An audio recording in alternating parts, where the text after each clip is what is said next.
Hi అండి. ఈరోజు మంచి మాట క్షమ గురించి చెప్పుకుందాం. మనం ఎవరినైనా సరే క్షమించే గుణాన్ని మనం నేర్చుకోవాలండి. మనకు ఎన్నో రకాలుగా మనల్ని హింస పెడుతూనే ఉంటారు ఏదో ఒక రకంతో. మనం ఒక్కోసారి బాధపడుతూ ఉంటాం ఆ హింస గురించి. మళ్ళీ మన జీవితంలో ఎప్పుడు కోలుకోనేంతగా మాట్లాడతారు ఒక్కోసారి. కానీ అయినా ఏం చేద్దామండి, మనం మనిషిగా జన్మించాం కదా. కాబట్టి ప్రతి ఒక్కరిని క్షమాగుణం నేర్చుకుంటే చాలా అద్భుతంగా ఉంటుంది. కాబట్టి మీరందరూ కూడా అందరినీ క్షమిస్తారని నేను మనస్ఫూర్తిగా కోరుకుంటాను. ఎందుకంటే తప్పు చేయని మానవుడు ఎవరు ఉండరండి. అందరూ ఏదో ఒక రకంతో ఎప్పుడో ఒకప్పుడు తప్పకుండా ఎవరినో ఒకరిని ఏదో ఒక సందర్భంలో మనం బాధ పెడతాం. అంటే తెలిసి కావచ్చు, తెలియక కావచ్చు.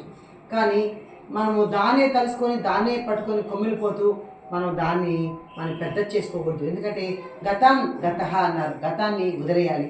గతాన్ని వదిలేస్తే మనం సుఖంగా ఉంటామండి.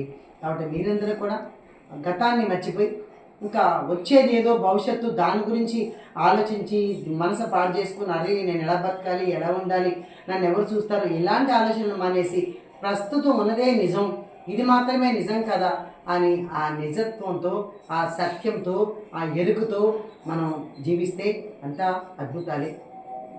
అలాగే మనం ఎవరైనా సరే క్షమించాలంటే మనకు ఇగో అడ్డం వస్తుందండి. అసలు వద్దు. ఒక మెట్టు ఇలా ముందుకు వేసినంత మాత్రాన మనం ఏమైపోమండి.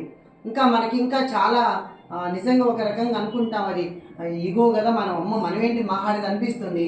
లేదు, ఒక్కసారి దిగి చూడండి, అంత అద్భుతం అండి. ఎందుకంటే నేనైతే ఎవరితోనూ విరోధం ఉండకూడదు అని చెప్పేసి నన్ను నిజంగా ఎవరైనా ఏమైనా అన్నా కూడా మళ్ళీ నేను వాళ్ళతో మాట్లాడేస్తాను. అంటే ఆ విషయం కూడా గుర్తుండదు. కానీ వాళ్ళు కూడా, అవతల వాళ్ళు కూడా ఆ యొక్క అంటే అనకుండా దాన్ని నిలుపుకోవాలండి. మనం ఎప్పుడు స్నేహంగానే వాడుకోవాలి.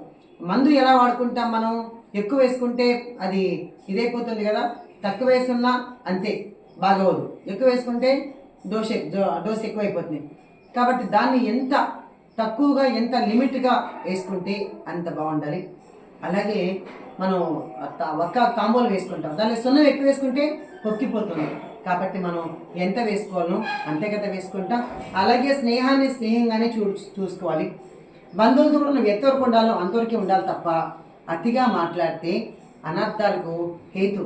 కాబట్టి ఎప్పుడు నువ్వు ఎంతవరకు ఉపయోగమో, నువ్వు ఎంతవరకు మాట్లాడాలో అంతవరకే మాట్లాడు. ఎక్కువగా సలహాలు మాత్రం ఇవ్వకుండా. ఎందుకంటే సలహాలు మనం ఇచ్చేయడం ఈజీ, కానీ అవతల వాళ్ళు పాటించడం చాలా కష్టం. కాబట్టి వద్దొద్దు, మనకు ఆ సలహాలు వద్దు. అందరూ హాయిగా ఉందాం, క్షమాగుణం నేర్చుకుందాం.